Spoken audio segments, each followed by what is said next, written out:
Hi, my name's Hunter Carson and I'm a product specialist here at Gengras Subaru, and I'm going to be going over the adaptive cruise control in this new 2023 Subaru Forester Touring. What you first want to start off with is hitting your cruise button. Your screen's going to pop up.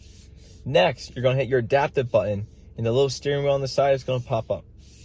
Now, you're going to wait until the two lines on the side of the car are going to appear white, because that means it's detected the lines on the road. And once your steering wheel turns green and it says right underneath, then your adaptive cruise control is ready. Now, what that is, it's going to help you with your steering, your braking, and your throttle. Now, if you feel like the car is too close to the car in front of you, you can always increase the distance between by hitting this top button right here. Now, if you feel like you're too far away, you can hit this button right here at the bottom, and it'll decrease that distance in between. And if you guys have any more questions, please visit us by clicking the link in the description for any more information.